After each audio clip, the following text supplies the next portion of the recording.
प्रश्न सर प्रश्न 11 एक दुनिया समानांतर की बादलों के घेरे कहानी पर चर्चा करें।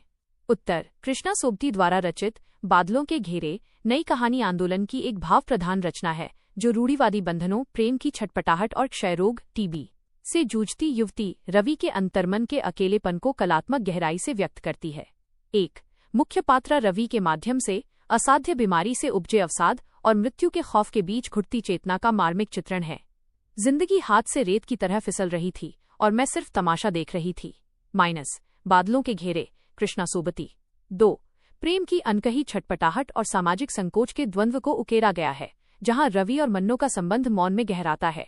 कुछ बातें ऐसी होती हैं जिन्हें कहने के लिए जुबान की नहीं, सिर्फ धड़कनों की जरूरत होती है। बादलों के घेरे कृष्णा सोबती। 3 नारी मन के एकाकीपन, उसकी आंतरिक कोमलता और विवशता को सूक्ष्मता से उभारना कृष्णा सोबती की विशिष्ट स्त्री दृष्टि को दर्शाता है। स्त्री का दुख अक्सर उसके मौन में छिपा होता है जिसे दुनिया समझ नहीं पाती। बादलों के घेरे कृष्णा सोबती। 4 कहानी में प्रयुक्त बादल और धुंध के बिंब पात्रों के जीवन में छाई अनिश्चितता और निराशा के गहरे मनोवैज्ञानिक प्रतीक हैं। चारों तरफ बादलों के घेरे थे और उनके बीच मेरी आत्मा रास्ता ढूंढ रही थी। बादलों के घेरे कृष्णा सोबती। 5 नई कहानी के महानगरीय कोलाहल से अलग यहाँ पहाड़ों का शांत और उदास वातावरण है जो आंतरिक तन्हाई को और सघन करता है। पहाड़ों की ये खामोशी दिल के सन्नाटे को और बढ़ा देती है। बादलों के घेरे कृष्णा सोबती। 6 कहानी का अंत एक गहरी दार्शनिक शून्यता और मृत्यु के क्रूर यथार्थ की ओर ले जाता है, जहां सब कुछ धुंध में विलीन हो जाता है। सब कुछ धुंधला था, जैसे कोई कहानी शुरू होने से पहले ही खत्म हो गई हो। बादलों के घेरे कृष्णा सोबती। 7 काव्यात्मक शब्दावली, सघन बिंबों और प्रतीकात्मक संवादों के माध्यम से कहानी को एक अनूठी संवेदनात्मक ऊंचाई प्रदान की गई है। साधारण शब्दों में असाधारण यथार्थ व्यक्त हुआ है। कहानी कला प्रेमचंद। प्रश्न 12 एक दुनिया समानांतर की खोई हुई दिशाएं कहानी पर चर्चा करें।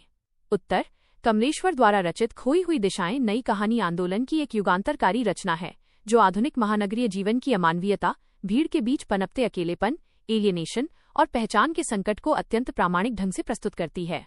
एक मुख्य पात्र चंदर के माध्यम से महानगरों में रहने वाले आधुनिक मनुष्य के आंतरिक अकेलेपन का सजीव अंकन है।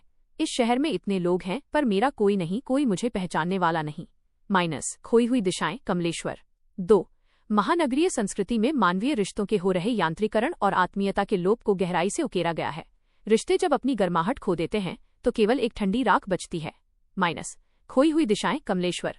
3 दिल्ली जैसे शहर को एक ऐसी निष्ठुर मशीन के रूप में दिखाया गया है जो मनुष्य की वैयक्तिक पहचान को निगल जाती है। यह शहर एक ऐसा चक्रव्यूह है जिसमें हर आदमी अपनी दिशा खो चुका है। खोई हुई दिशाएं कमलेश्वर। 4 चंदर के माध्यम से नई कहानी की मुख्य विशेषता पहचान का संकट, आइडेंटिटी क्राइसिस को बखूबी उभारा गया है। मैं आईने में देखता हूं तो अपना ही चेहरा अजनबी सा लगता है। खोई हुई दिशाएं कमलेश्वर। 5 आर्थिक और सामाजिक चक्र में पिसते हुए मध्यवर्गीय नौकरी पेशा इंसान की मानसिक छटपटाहट को दिखाया गया है। महानगरीय संत्रास और अकेलेपन से उपजी कुंठा ही इस दौर की नियति है। नई कहानी की भूमिका राजेंद्र यादव। 6 कहानी का अंत एक गहरी निराशा और दार्शनिक शून्यता की ओर ले जाता है, जहां व्यक्ति अपनों के बीच भी अजनबी बना रहता है। दिशाएं चारों तरफ खुली थीं, पर मेरे लिए सब बंद हो चुकी थीं। खोई हुई दिशाएं कमलेश्वर। 7 सिनेमाई फ्लैशबैक, सघन बिंबों और प्रतीकात्मक वातावरण के माध्यम से आधुनिक जीवन के बिखराव को दर्ज किया गया है। परिस्थिति और वातावरण का सजीव अंकन ही कहानी में सत्य का रंग भरता है। कहानी कला प्रेमचंद। प्रश्न 13 एक दुनिया समानांतर की गुल की बन्नो कहानी पर चर्चा करें। उत्तर धर्मवीर भारती द्वारा रचित गुल की बन्नो नई कहानी आंदोलन की एक मर्मस्पर्शी रचना है जो कस्बाई परिवेश में नारी उत्पीड़न, शारीरिक अपंगता के सामाजिक अभिशाप और विपरीत परिस्थितियों में एक स्त्री की अदम्य जिजीविषा को प्रस्तुत करती है। एक मुख्य पात्रा गुलकी के माध्यम से पुरुष सत्तात्मक समाज की उस क्रूरता का चित्रण है जहां शारीरिक अक्षमता के कारण पति उसे परित्यक्त कर देता है। संसार का सबसे बड़ा पाप एक असहाय और अपाहिज स्त्री पर अत्याचार करना है। गुलकी बन्नो धर्मवीर भारती। 2 कस्बाई समाज के हिंसक और तमाशबीन चरित्र को बेनकाब किया गया है, जहां लोग सहानुभूति के बजाय लाचारी का मजाक उड़ाते हैं। लोग दुख को बांटने नहीं आते बल्कि उसका तमाशा बनाकर अपनी बोरियत मिटाते हैं। गुलकी बन्नो धर्मवीर भारती। 3 बच्चों के बाल मानस पर पड़ने वाले सामाजिक कुसंस्कारों और संवेदनहीनता के प्रभाव को भी गहराई से उकेरा गया है। बचपन जब संवेदनहीनता का पाठ सीखता है तो वो सबसे अधिक डरावना हो जाता है। गुल्की बन्नो, धर्मवीर भारती। 4 घोर अभावों और सामाजिक तिरस्कार के बावजूद गुल्की की आत्मनिर्भरता और स्वाभिमान से जीने की ललक उसकी आंतरिक शक्ति को सिद्ध करती है। शरीर भले ही टूट गया हो, पर उसके भीतर की आत्मा अभी घुटने टेकने को तैयार नहीं थी। गुल्की बन्नो, धर्मवीर भारती। 5 महानगरीय द्वंद्वों से अलग इस कहानी में कस्बाई जीवन के निम्न मध्यवर्गीय ढांचे और सजीव वातावरण को कथावस्तु बनाया गया है। कस्बे का यथार्थ अपने आप में एक अलग और जटिल संसार है। नई कहानी की भूमिका, राजेंद्र यादव। 6 कहानी का अंत गुल्की की उस नैतिक विजय के साथ होता है जहां वो अत्याचारी पति के सामने झुकने के बजाय अपनी आत्मनिर्भर दुनिया को चुनती है। जिंदगी इतनी आसानी से हार नहीं मानती, वह हर झंझावात को झेलकर खड़ी हो जाती है। जिंदगी और जोंक, अमरकांत। 7 जीवन संवादों, आंचलिक मुहावरों और कारुणिक एवं व्यंग्यात्मक शैली के समन्वय से कहानी को गहरा संवेदनात्मक विस्तार दिया गया है। साधारण शब्दों में असाधारण यथार्थ व्यक्त हुआ है। कहानी कला, प्रेमचंद।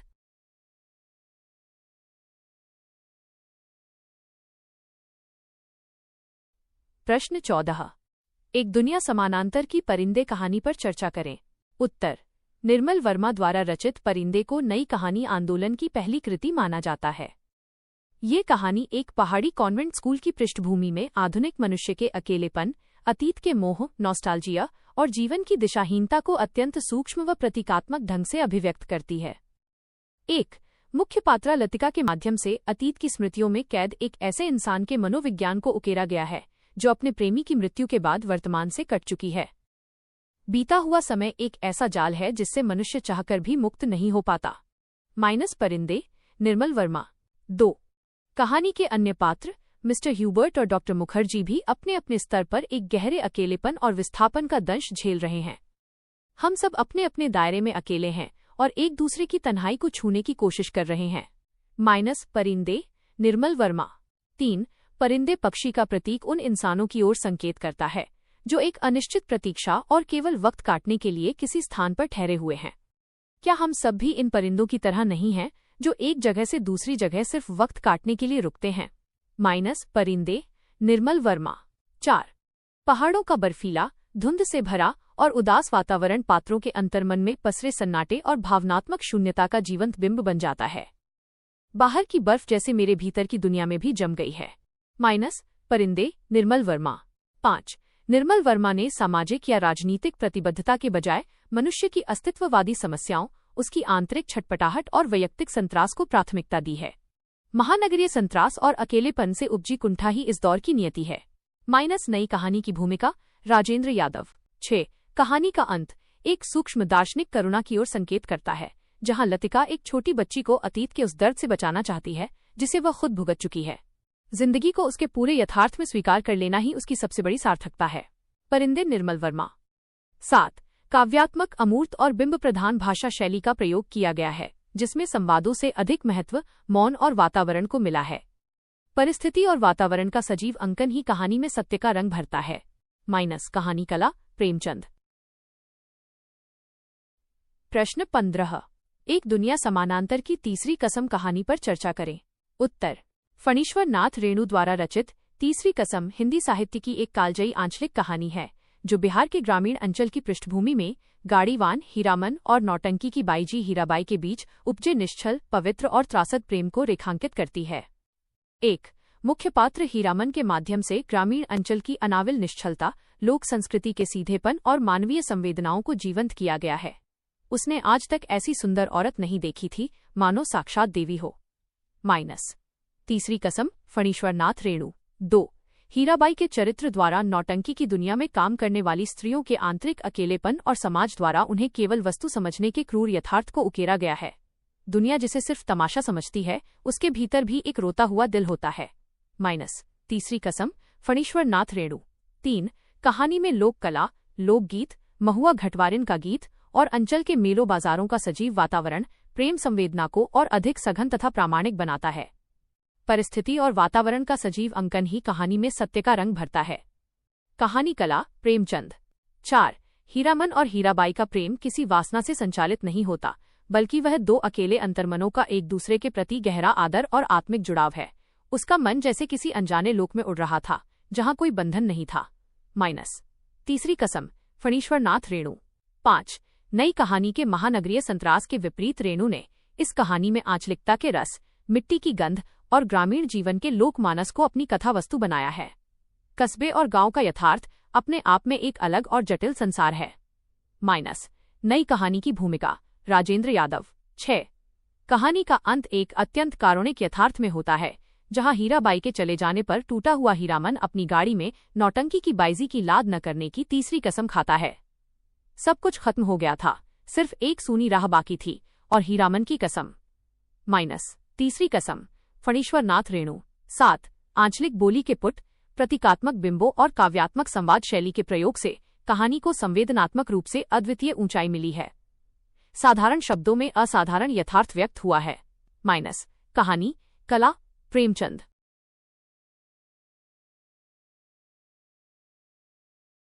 प्रश्न 16, एक दुनिया समानांतर की यही सच है कहानी पर चर्चा करें।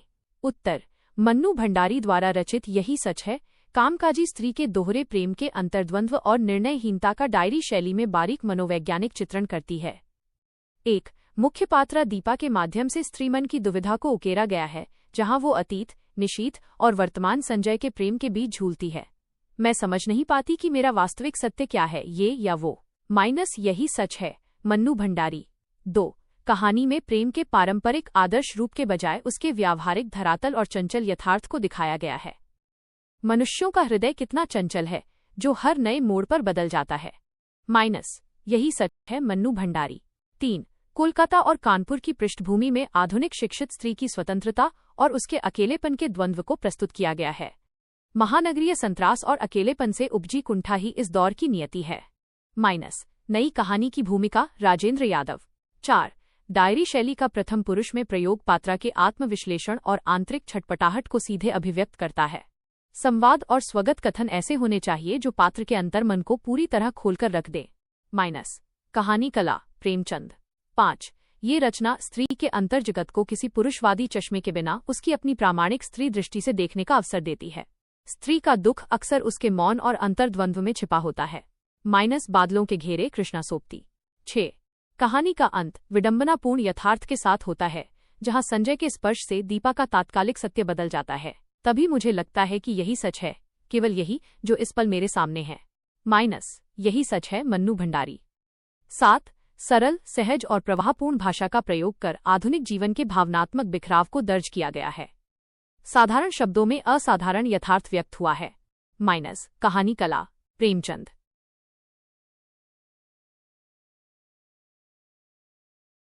प्रश्न 17, एक दुनिया समानांतर की टूटना कहानी पर चर्चा करें। उत्तर, राजेंद्र यादव द्वारा रचित टूटना आधुनिक मध्यवर्गीय दंपत्ति के बीच उपजे बौद्धिक अहंकार, संवादहीनता और वैवाहिक संस्था के बिखरने की त्रासद प्रक्रिया का सूक्ष्म मनोवैज्ञानिक चित्रण करती है। 1 मुख्य पात्र किशोर और लीना के माध्यम से आधुनिक दंपत्ति के बीच के छद्म और बौद्धिक अहंकार को उकेरा गया है, जो रिश्ते को लील जाता है। हम दोनों एक ही छत के नीचे रहते थे, पर हमारे बीच मीलों की दूरी थी। टूटना, राजेंद्र यादव। 2 आर्थिक आत्मनिर्भरता से पैदा हुए नए सामाजिक समीकरणों और पारंपरिक समर्पण के स्थान पर आए अधिकार बोध को दिखाया गया है। रिश्ते जब अपनी गर्माहट खो देते हैं तो केवल एक ठंडी राख बचती है। खोई हुई दिशाएं, कमलेश्वर। 3 दोनों पात्रों के बीच व्याप्त संवादहीनता, कम्युनिकेशन गैप को कहानी की मुख्य धुरी बनाया गया है, जहां वे एक दूसरे के अंतर्मन से कटे हुए हैं। संवाद ऐसे होने चाहिए जो पात्र के अंतर्मन को पूरी तरह खोलकर रख दे। कहानी, कला, प्रेमचंद। 4 मध्यवर्गीय मानस की बनावटी आधुनिकता और खोखलेपन पर तीखा व्यंग्य है, जहां समाज के सामने सुखी दिखने का ढोंग रचा जाता है। अपनी इज्जत को बचाए रखने के लिए मनुष्य क्या क्या स्वांग नहीं रचता। बड़े घर की बेटी, प्रेमचंद। 5 महानगरीय और बौद्धिक परिवेश के उस मानसिक तनाव को पकड़ा गया है जो मनुष्य की वैयक्तिक और पारिवारिक शांति को छिन्न भिन्न कर देता है। महानगरीय संत्रास और अकेलेपन से उपजी कुंठा ही इस दौर की नियति है। नई कहानी की भूमिका, राजेंद्र यादव। 6 कहानी का शीर्षक टूटना केवल विवाह के अंत का नहीं, बल्कि व्यक्ति के विश्वास और एक साझी दुनिया के भ्रम के बिखरने का प्रतीक है। वो सब कुछ टूट रहा था, जिसे हमने बरसों की उम्मीदों से संजोया था।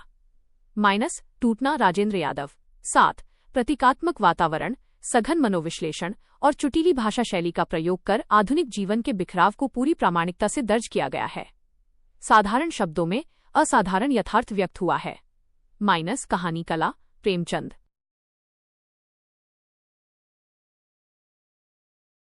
प्रश्न 18। एक दुनिया समानांतर के नामकरण के औचित्य पर स्पष्ट करें।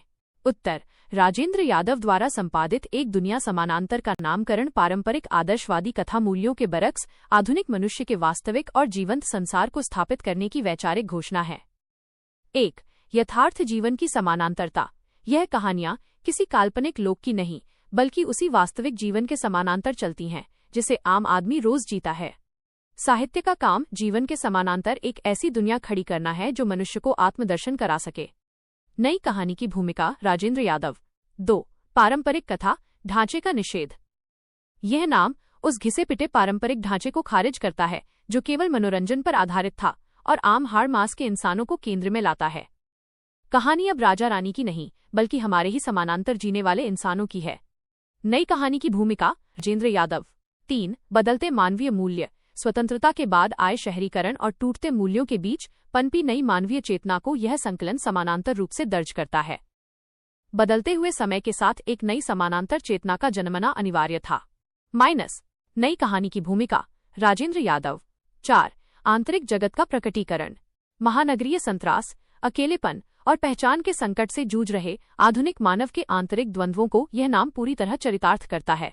महानगरीय संत्रास और अकेलेपन से उपजी कुंठा ही इस दौर की नियति है। माइनस नई कहानी की भूमिका राजेंद्र यादव। 5 विविध सत्यों का समावेश। नई कहानी आंदोलन की उस विशेषता को पुष्ट करता है जहां कहानीकार समाज के विविध और बहुआयामी सत्यों को समानांतर रूप से समेटता है।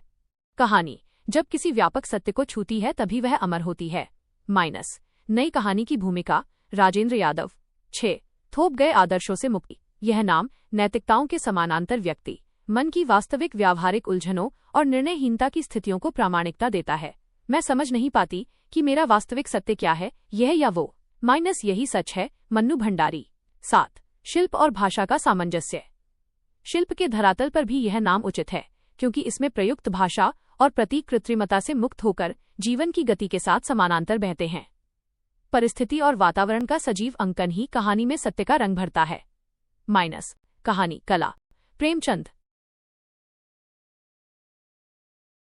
प्रश्न 19।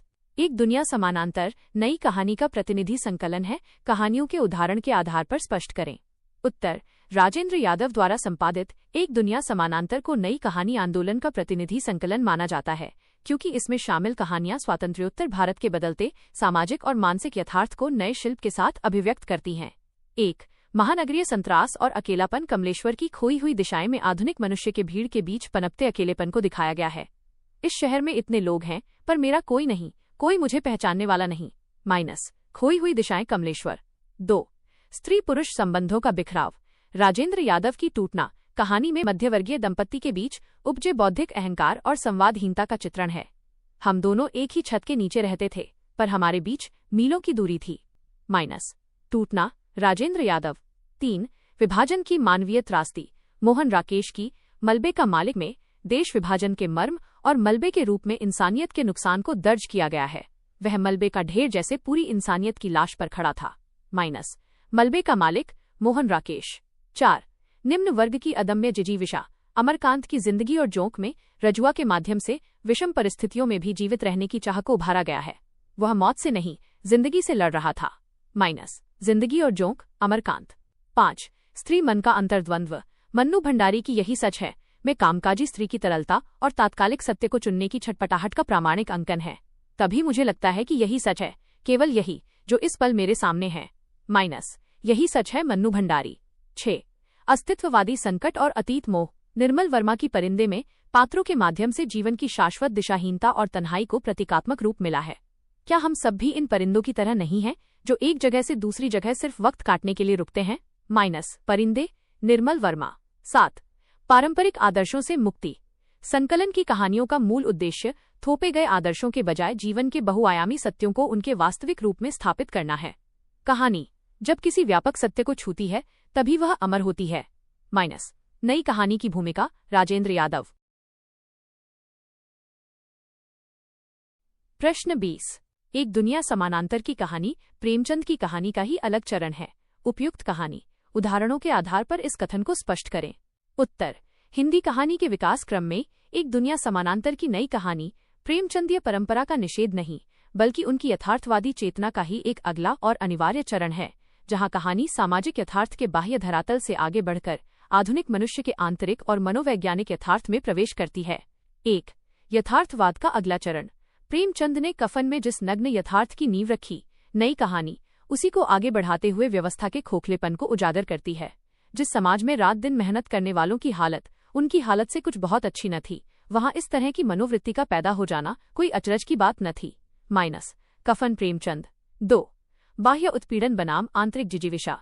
प्रेमचंद की सदगति में जहां दलित जीवन का बाह्य उत्पीड़न मुख्य था, वहीं अमरकांत की जिंदगी और जोंक का रजुआ व्यवस्था के भीतर अपनी अदम्य जिजीविषा को व्यक्त करता है। वह मौत से नहीं, जिंदगी से लड़ रहा था। वह मौत से नहीं, जिंदगी और जोंक अमरकांत। 3। भौतिक विस्थापन बनाम मानसिक अकेलापन। प्रेमचंद जहां पूस की रात में किसान के आर्थिक संकट का चित्रण करते हैं, वहीं कमलेश्वर खोई हुई दिशाएं में शहरी मनुष्य के मानसिक विस्थापन और अकेलेपन को दिखाते हैं। इस शहर में इतने लोग हैं, पर मेरा कोई नहीं, कोई मुझे पहचानने वाला नहीं। माइनस खोई हुई दिशाएं कमलेश्वर। 4। आदर्शवादी समाधान का अंत।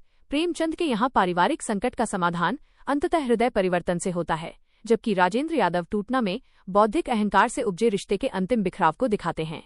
हम दोनों एक ही छत के नीचे रहते थे, पर हमारे बीच मीलों की दूरी थी। माइनस टूटना राजेंद्र यादव। 5। स्त्री चेतना का नया क्षितिज।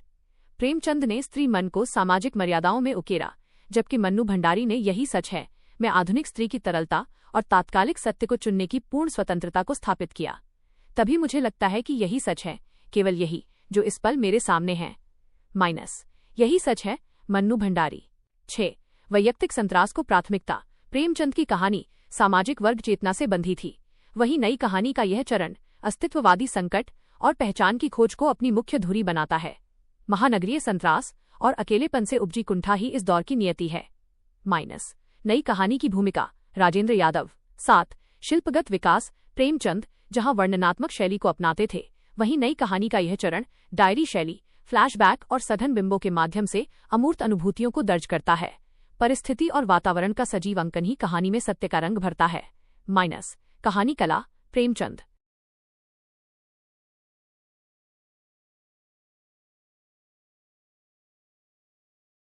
प्रश्न 21। एक दुनिया समानांतर की कहानी प्रेमचंद की कहानियों का ही अगला चरण है। उपयुक्त कहानियों के उदाहरणों के आधार पर इस कथन को स्पष्ट करें। उत्तर।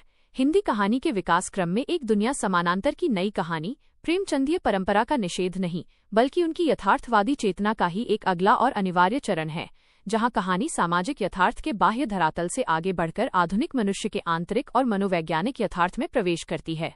1। यथार्थवाद का अगला चरण।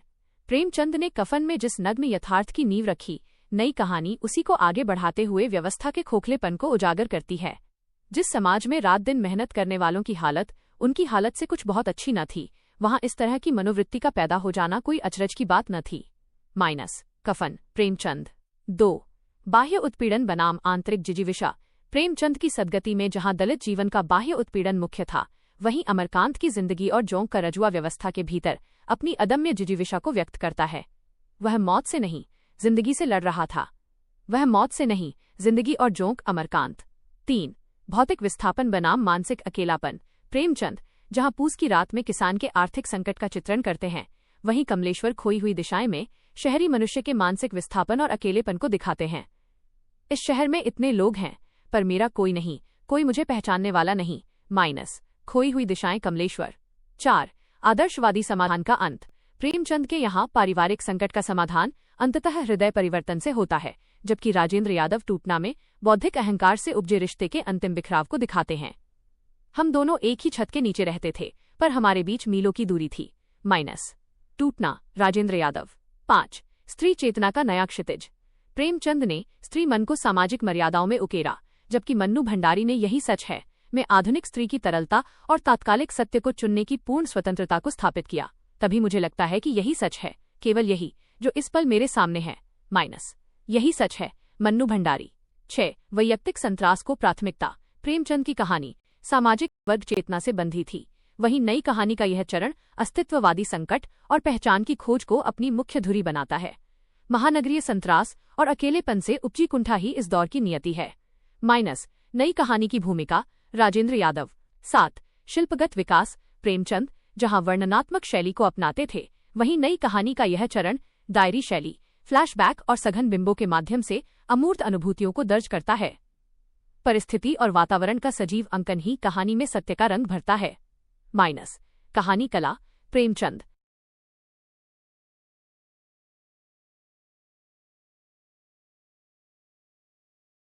प्रश्न 22 महाभोज उपन्यास की संवेदना या प्रतिपाद्य पर विचार करें। उत्तर मन्नू भंडारी द्वारा रचित महाभोज उत्तर शताब्दी के भारतीय राजनीतिक और सामाजिक जीवन में व्याप्त मूल्यहीनता, भ्रष्टाचार और अनैतिकता को बेनकाब करने वाला एक सशक्त राजनीतिक उपन्यास है। सरोहा गांव में एक दलित युवक बिस्सू की संदिग्ध मृत्यु को केंद्र में रखकर रचित इस उपन्यास का प्रतिपाद्य और संवेदना निम्नलिखित है।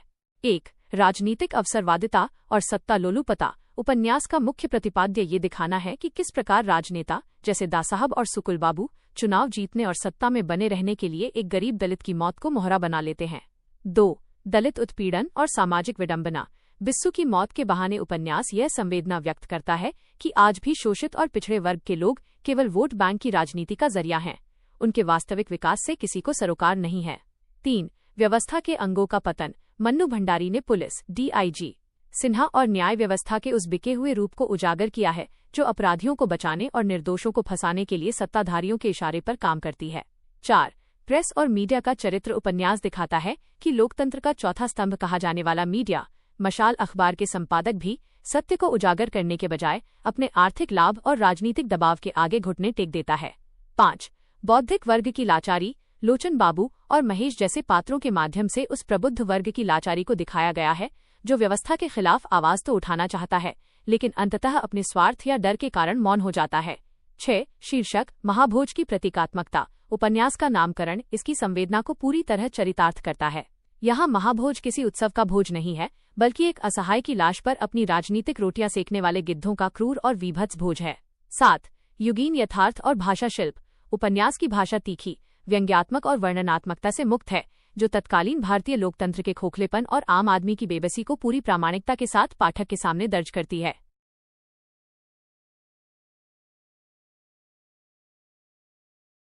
प्रश्न 22 महाभोज उपन्यास की संवेदना या प्रतिपाद्य पर विचार करें।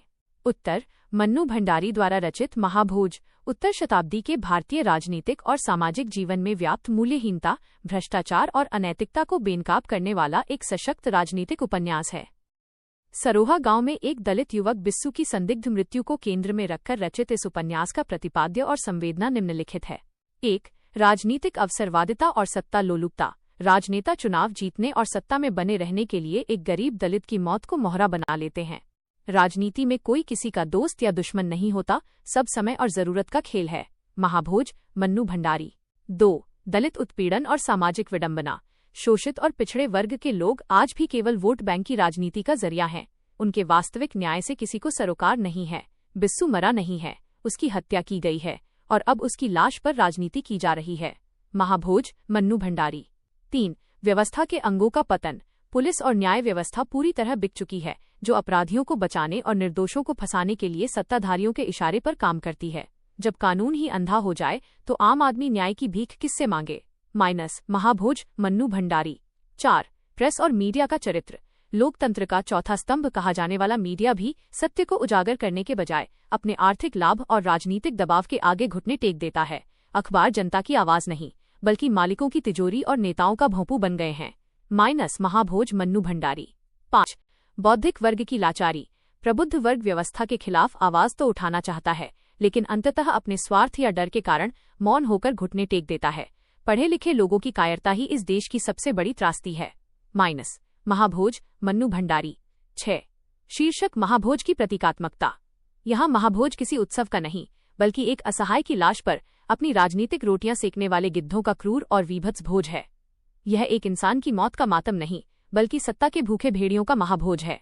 माइनस महाभोज मन्नू भंडारी। 7. युगीन यथार्थ और तीखा शिल्प। उपन्यास की भाषा तीखी, व्यंग्यात्मक और वर्णनात्मकता से मुक्त है, जो तत्कालीन भारतीय लोकतंत्र के खोखलेपन को पूरी प्रामाणिकता से दर्ज करती है। परिस्थिति और वातावरण का सजीव अंकन ही रचना में सत्य का रंग भरता है। कहानी कला, प्रेमचंद।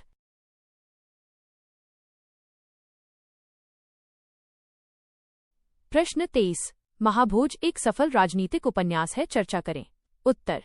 मन्नू भंडारी द्वारा रचित महाभोज हिंदी साहित्य का एक कालजयी राजनीतिक उपन्यास है, जो किसी व्यक्तिगत चरित्र के बजाय समकालीन भारतीय राजनीति के प्रामाणिक, नग्न और विभत्स यथार्थ को अपनी कथा वस्तु का केंद्र बनाता है। 1. सत्ता केंद्रित राजनीति का जीवंत यथार्थ। उपन्यास दिखाता है कि राजनीति का एकमात्र उद्देश्य लोक कल्याण न होकर केवल सत्ता हासिल करना और उसे बनाए रखना है। राजनीति में कोई किसी का दोस्त या दुश्मन नहीं होता, सब समय और जरूरत का खेल है। महाभोज, मन्नू भंडारी। 2. अपराधीकरण और राजनीति का गठजोड़। राजनीति में जोरावर जैसे अपराधियों को संरक्षण देकर सत्ता के हित में उनका इस्तेमाल करने की प्रवृत्ति को प्रमुखता से उभारा गया है। जब सत्ता ही अपराधियों के हाथ की कठपुतली बन जाए तो न्याय की उम्मीद बेमानी है। महाभोज, मन्नू भंडारी। 3. वोट बैंक की घृणित राजनीति।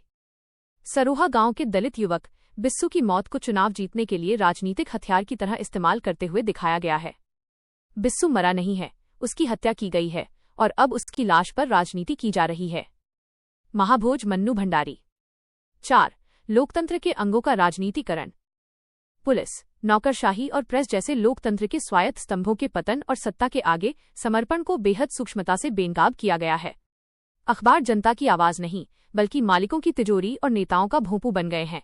महाभोज, मन्नू भंडारी। 5. दासाहब का प्रतीकात्मक चरित्र।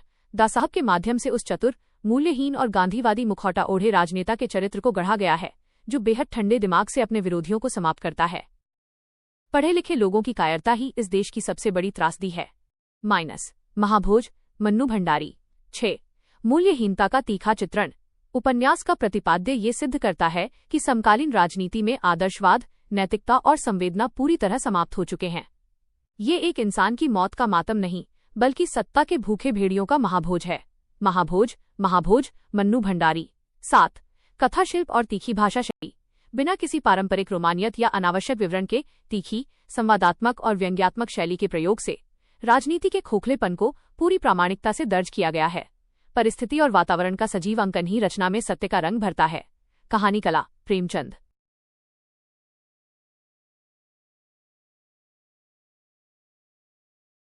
प्रश्न 24। महाभोज के नामकरण पर विचार करें। क्या आप इसके लिए कोई अन्य बेहतर नाम सुझाएंगे? उत्तर। मन्नू भंडारी द्वारा रचित महाभोज उपन्यास का नामकरण राजनीतिक यथार्थ, सामाजिक विडंबना और सत्ता लोलुपता की पराकाष्ठा को व्यक्त करने वाला एक अत्यंत सटीक, मारक और प्रतीकात्मक नामकरण है। 1. औचित्य और प्रतीकात्मकता। यहाँ महाभोज किसी उत्सव या धार्मिक भोज का सूचक नहीं है, बल्कि एक असहाय दलित युवक बिस्सू की मौत पर अपनी राजनीतिक रोटियां सेकने वाले सत्ताधारी गिद्धों का क्रूर और वीभत्स भोज है। यह एक इंसान की मौत का मातम नहीं, बल्कि सत्ता के भूखे भेड़ियों का महाभोज है। महाभोज, मन्नू भंडारी। 2. राजनीतिक अवसरवादिता पर तीखा व्यंग्य। नामकरण राजनेताओं की उस संवेदनहीनता को उजागर करता है, जहां जन कल्याण के बजाय किसी की त्रासदी को भी चुनाव जीतने का माध्यम बना लिया जाता है। राजनीति में कोई किसी का दोस्त या दुश्मन नहीं होता, सब समय और जरूरत का खेल है। महाभोज, मन्नू भंडारी। 3. व्यवस्था के अंगों का सामूहिक पतन। इस महाभोज में केवल राजनेता ही नहीं, बल्कि पुलिस, नौकरशाही और बिकाऊ मीडिया भी हिस्सेदार बनकर सत्य की बलि चढ़ाते हैं। जब कानून ही अंधा हो जाए तो आम आदमी न्याय की भीख किससे मांगे? महाभोज, मन्नू भंडारी। 4. दलित और शोषित वर्ग की लाचारी। यह नाम शोषितों की उस विवशता को व्यक्त करता है जहां उनके जीवित रहते हुए तो उन्हें न्याय नहीं मिलता, परंतु मृत्यु के बाद वे वोट बैंक का जरिया बन जाते हैं। बिस्सू मरा नहीं है, उसकी हत्या की गई है और अब उसकी हत्या की गई है और अब उसकी लाश पर राजनीति की जा रही है। महाभोज, मन्नू भंडारी। 5.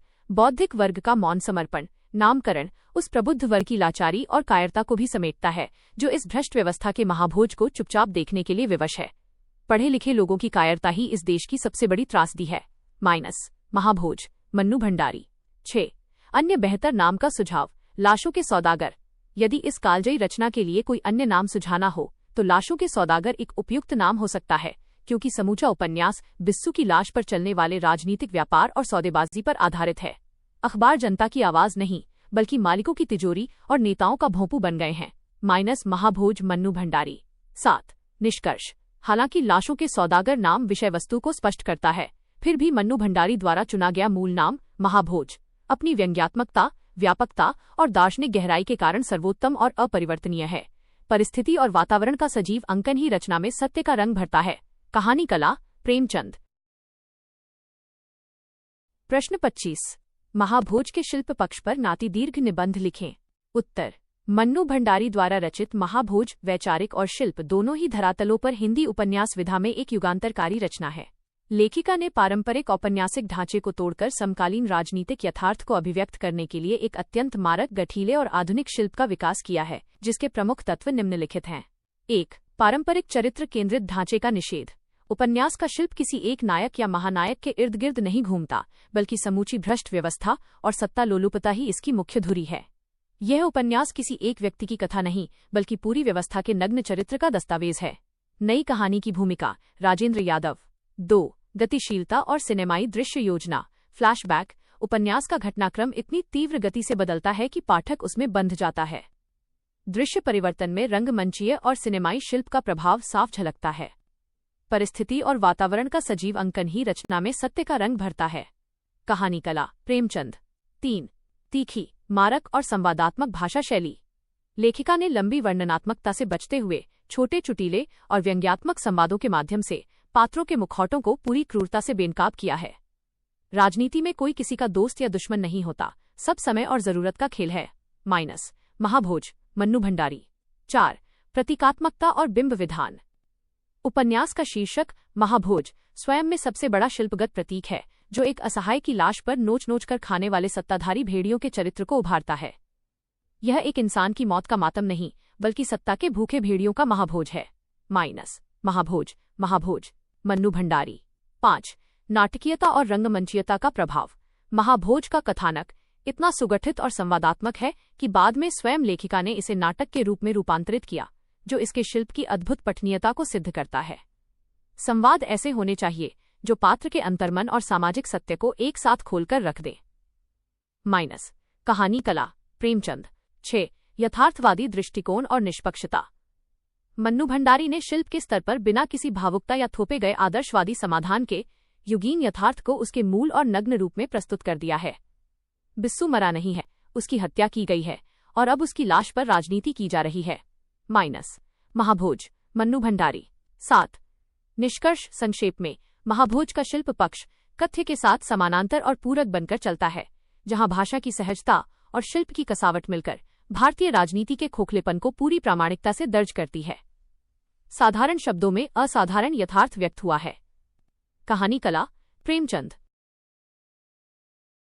प्रश्न 26। उपन्यास के तत्वों की दृष्टि से महाभोज पर विचार करें। उत्तर। मन्नू भंडारी द्वारा रचित महाभोज उपन्यास कला के पारंपरिक प्रतिमानों को तोड़ते हुए एक नए शिल्प का सूत्रपात करता है। उपन्यास के 6 तत्वों के आधार पर इसका मूल्यांकन निम्नलिखित है। 1. कथानक प्लॉट। इसका कथानक अत्यंत सुगठित, तीव्रगामी और सरोहा गांव के दलित युवक बिस्सू की मौत तथा उसके इर्द गिर्द बुनी गई चुनाव केंद्रित राजनीति पर आधारित है। यह उपन्यास किसी एक व्यक्ति की कथा नहीं, बल्कि पूरी व्यवस्था के नग्न चरित्र का दस्तावेज है। नई कहानी की भूमिका, राजेंद्र यादव। 2. पात्र और चरित्र चित्रण, कैरेक्टर्स। इसमें पारंपरिक नायक नायिका का अभाव है।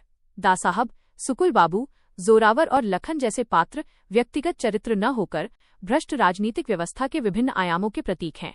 राजनीति में कोई किसी का दोस्त या दुश्मन नहीं होता, सब समय और जरूरत का खेल है।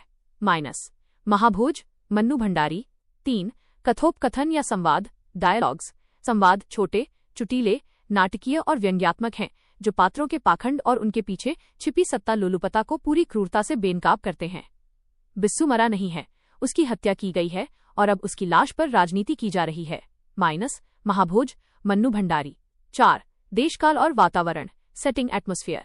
उत्तर शताब्दी के भारतीय ग्रामीण और महानगरीय राजनीतिक परिवेश, पुलिस थानों, अखबार के दफ्तरों तथा चुनावी रैलियों के दूषित वातावरण का अत्यंत जीवंत और प्रामाणिक अंकन किया गया है। परिस्थिति और वातावरण का सजीव अंकन ही रचना में सत्य का रंग भरता है। कहानी कला, प्रेमचंद। 5. भाषा शैली, लैंग्वेज स्टाइल, लेखिका ने तत्सम, तद्भव और समकालीन राजनीतिक शब्दावली जैसे वोट बैंक, दांव पेच से युक्त सहज, मारक और वर्णनात्मकता से मुक्त शैली का प्रयोग किया है। अखबार जनता की आवाज नहीं, बल्कि मालिकों की तिजोरी और नेताओं का भोंपू बन गए हैं। महाभोज मन्नू भंडारी। 6 उद्देश्य या प्रतिपाद्य, थीम पर्पस। उपन्यास का मुख्य उद्देश्य समकालीन लोकतंत्र के चारों स्तंभों, राजनीति, नौकरशाही, न्यायपालिका और प्रेस के सामूहिक पतन तथा आम असहाय आदमी की बेबसी को उजागर करना है। यह एक इंसान की मौत का मातम नहीं, बल्कि सत्ता के भूखे भेड़ियों का महाभोज है। महाभोज, महाभोज, महाभोज, महाभोज मन्नू भंडारी। 7 निष्कर्ष तत्वों की दृष्टि से महाभोज एक कालजयी और उद्देश्यपूर्ण रचना है, जहां कलात्मक कसावट और युगीन यथार्थ मिलकर हिंदी उपन्यास विधा को एक नई वैचारिक तथा शिल्पगत ऊंचाई प्रदान करते हैं। साधारण शब्दों में असाधारण यथार्थ व्यक्त हुआ है। कहानी कला, प्रेमचंद। प्रश्न 27। क्या आपको लगता है कि महाभोज उपन्यास आज भी उतना ही प्रासंगिक है जितना अपने लेखन काल में था? उत्तर, मन्नू भंडारी द्वारा सन 1979 में रचित महाभोज उपन्यास आज 4.5 दशक बाद भी न केवल प्रासंगिक है, बल्कि इसके कई आयाम आज के समय में और अधिक मुखर व तीव्र होकर उभरे हैं। समकालीन परिप्रेक्ष्य में इसकी प्रासंगिकता निम्नलिखित बिंदुओं से सिद्ध होती है। 1 सत्ता और अवसरवादिता का निरंतर रूप। उपन्यास में वर्णित दासाहब और सुकुल बाबू की सत्ता, लोलुपता आज की समकालीन राजनीति में भी उतनी ही सटीक बैठती है, जहां सिद्धांत और विचारधाराएं केवल चुनावी मुखौटा मात्र रह गई हैं। राजनीति में कोई किसी का दोस्त या दुश्मन नहीं होता, सब समय और जरूरत का खेल है। महाभोज मन्नू भंडारी। 2 वोट बैंक और दलित राजनीति का यथार्थ। बिस्सू की मौत पर होने वाली राजनीति आज के दौर में भी शोषित वर्ग के यथार्थ को दर्शाती है, जहां चुनाव आते ही पिछड़ों और वंचितों को केवल वोट बैंक के रूप में भुनाया जाता है। बिस्सू मरा नहीं है, उसकी हत्या की गई है और अब उसकी लाश पर राजनीति की जा रही है। महाभोज मन्नू भंडारी। 3 प्रेस और मीडिया का गोदीकरण। उपन्यास का मशाल अखबार आज के दौर के उस मीडिया का पूर्वाभास था जो आर्थिक लाभ और राजनीतिक दबाव के कारण सत्य को दबाकर सत्ता का भोंपू बन चुका है। अखबार जनता की आवाज नहीं, बल्कि मालिकों की तिजोरी और नेताओं का भोंपू बन गए हैं। महाभोज मन्नू भंडारी। 4 नौकरशाही और पुलिस का राजनीतिकरण। डीआईजी सिन्हा जैसे पात्रों का सत्ताधारियों के इशारे पर काम करना आज की प्रशासनिक व्यवस्था के पतन और स्वायत्त संस्थाओं पर राजनीतिक दबाव के बढ़ते यथार्थ को प्रमाणित करता है। जब कानून ही अंधा हो जाए तो आम आदमी न्याय की भीख किससे मांगे? महाभोज मन्नू भंडारी।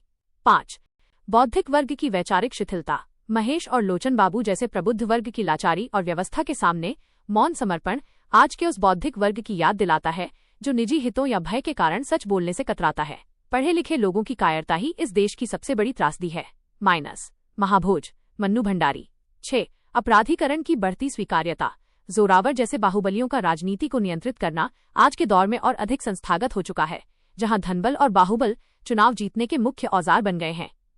यह एक इंसान की मौत का मातम नहीं, बल्कि सत्ता के भूखे भेड़ियों का महाभोज है। महाभोज मन्नू भंडारी। 7 निष्कर्ष संक्षेप में कहें तो महाभोज कोई सामयिक रचना नहीं थी, बल्कि भारतीय लोकतंत्र की विसंगतियों का एक स्थायी और शाश्वत एक्सरे था। जब तक राजनीति में मूल्यों का क्षरण रहेगा, तब तक ये रचना उतनी ही प्रासंगिक बनी रहेगी। परिस्थिति और वातावरण का सजीव अंकन ही रचना में सत्य का रंग भरता है। कहानी कला, प्रेमचंद। प्रश्न 28। महाभोज उपन्यास में मिस्टर सक्सेना के चरित्र पर विचार करें। उत्तर, मन्नू भंडारी द्वारा रचित महाभोज उपन्यास में विशेष जांच अधिकारी एसपी मिस्टर सक्सेना कर्तव्यनिष्ठा, ईमानदारी और व्यवस्था के भीतर पिसते हुए एक संवेदनशील प्रशासनिक अधिकारी के जीवंत प्रतीक हैं। उनके चरित्र की मुख्य विशेषताएं निम्नलिखित हैं। 1 कर्तव्यनिष्ठ और ईमानदार अधिकारी। मिस्टर सक्सेना पूरी व्यवस्था में उन गिने चुने पात्रों में से हैं जो राजनीतिक दबाव के आगे झुके बिना बिस्सू की मौत के वास्तविक सच को सामने लाने का प्रयास करते हैं।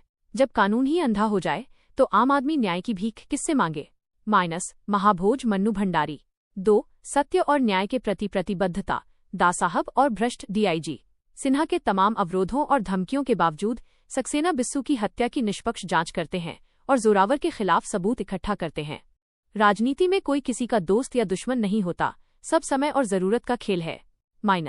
महाभोज मन्नू भंडारी। 3 राजनीतिक कठपुतली बनने से इनकार। वे अन्य अधिकारियों की तरह सत्ताधारियों के तलवे चाटने या उनके इशारे पर निर्दोषों को फंसाने की अवसरवादी प्रवृत्ति का कड़ा विरोध करते हैं। बिस्सू मरा नहीं है, उसकी हत्या की गई है और अब उसकी लाश पर राजनीति की जा रही है। महाभोज मन्नू भंडारी।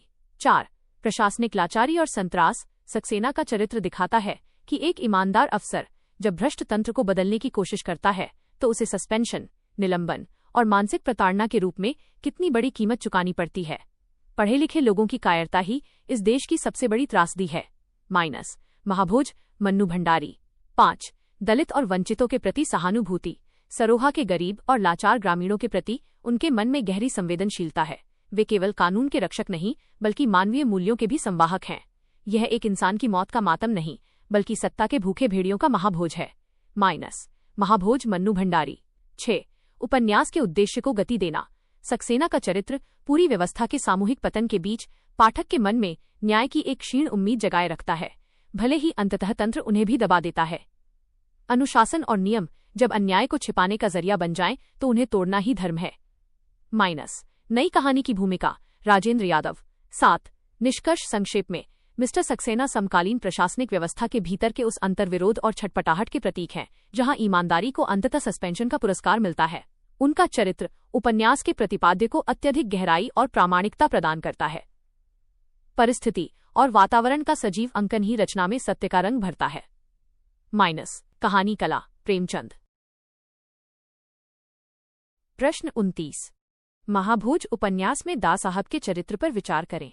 उत्तर मन्नू भंडारी द्वारा रचित महाभोज उपन्यास में मुख्यमंत्री दास साहब, दास बाबू समकालीन भ्रष्ट राजनीतिक व्यवस्था, नीतिहीनता और गांधीवादी मुखौटे के पीछे छिपे क्रूर तथा चतुर शासक के जीवंत प्रतीक हैं। उनके चरित्र की मुख्य विशेषताएं निम्नलिखित हैं। 1 घोर अवसरवादी और चतुर राजनीतिज्ञ दास साहब के लिए राजनीति केवल सत्ता हासिल करने और उसे बनाए रखने का माध्यम है, जहां सिद्धांतों और नैतिकताओं का कोई स्थान नहीं है। राजनीति में कोई किसी का दोस्त या दुश्मन नहीं होता, सब समय और जरूरत का खेल है।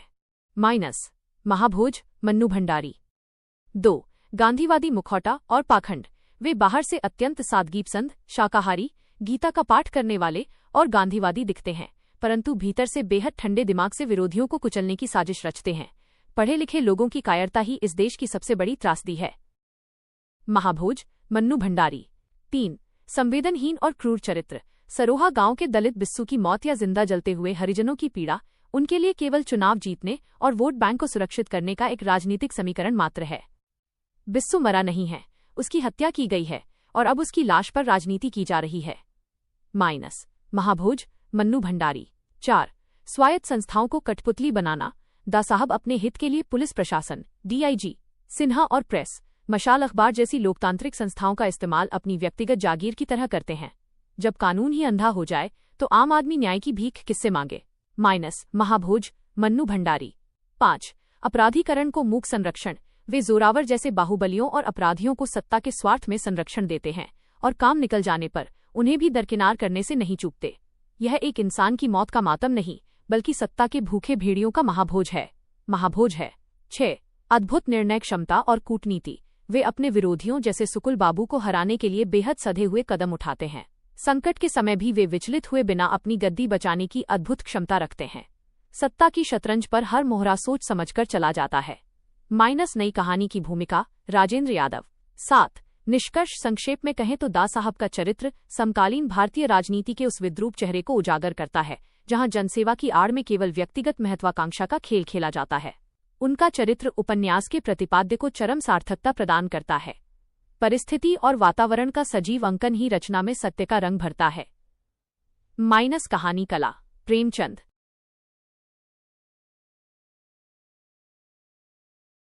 प्रश्न 30 दिव्या की संवेदना पर विचार करें। इसके माध्यम से यशपाल ने किन किन सामाजिक समस्याओं को उठाया है, चर्चा करें। उत्तर यशपाल द्वारा रचित दिव्या ऐतिहासिक पृष्ठभूमि कुषाण काल में लिखा गया एक प्रगतिशील और उद्देश्यपूर्ण उपन्यास है जिसकी मूल संवेदना नारी मुक्ति, उसके अस्तित्व की खोज और वर्ग संघर्ष को रेखांकित करती है।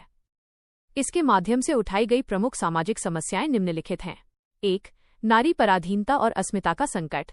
उपन्यास की मूल संवेदना नारी की सामाजिक स्थिति को उजागर करना है, जहां उसे पुरुष की भोग्य और संपत्ति समझा जाता है। नारी का धर्म पुरुष के प्रति पूर्ण समर्पण और त्याग ही मान लिया गया है, चाहे उसका अपना अस्तित्व ही क्यों न मिट जाए। दिव्या। यशपाल। 2 वर्ग भेद और आर्थिक शोषण। यशपाल ने सामंतों, श्रेष्ठियों, पूंजीपतियों और दासों के माध्यम से समाज के आर्थिक वर्गीकरण और शोषित वर्ग की असहाय स्थिति को प्रमुखता से उठाया है। श्रम करने वाले सदैव अभाव में जीते हैं और वैभव केवल सत्ताधारियों के पैरों की दासी है। दिव्या, यशपाल। 3. जाति प्रथा और कुलीनता का दंभ। पृथुसेन और दिव्या के प्रेम के मार्ग में सबसे बड़ी बाधा कुलीनता और जाति का अहंकार है, जो मानवीय संवेदनाओं से बड़ा मान लिया जाता है। समाज में मनुष्य की पहचान उसके गुणों से नहीं, बल्कि उसके कुल और जाति से तय होती है। दिव्या, यशपाल। 4. धर्म और न्याय व्यवस्था का पाखंड। धर्मस्थों और न्यायपीठों के ढोंग पर करारा प्रहार किया गया है, जो सदा शक्तिशाली वर्ग के हितों की रक्षा करते हैं और निर्बलों को दंड देते हैं। जब कानून ही न्याय को दबाने का माध्यम बन जाए, तो धर्म केवल एक दिखावा मात्र रह जाता है। महाभोज मन्नू भंडारी। 5. दास्य प्रथा और अमानवीयता। समाज में दासों और दासी जैसे अंशुमाला और स्वयं दिव्या की पशुवत स्थिति और उनके क्रय विक्रय की क्रूर समस्या को ऐतिहासिक साक्ष्यों के साथ प्रस्तुत किया गया है। इंसान का इंसान द्वारा बेचे जाना ही सभ्यता के माथे पर सबसे बड़ा कलंक है। दिव्या, यशपाल। 6. शरणार्थी और विस्थापन की समस्या। युद्ध और सामाजिक बहिष्कार के कारण उत्पन्न होने वाले विस्थापन के दर्द को मारक रूप में दिखाया गया है, जहां व्यक्ति अपनी जड़ों से कट जाता है। विस्थापन मनुष्य से केवल उसका घर नहीं, उसकी पहचान और गरिमा भी छीन लेता है। खोई हुई दिशाएं, कमलेश्वर। 7. निष्कर्ष संक्षेप में, दिव्या का प्रतिपाद्य ऐतिहासिक कथानक के माध्यम से समकालीन रूढ़ियों को तोड़ना और नारी को स्वतंत्र मातृत्व तथा अपनी इच्छा से जीवन चुनने का अधिकार दिलाना है।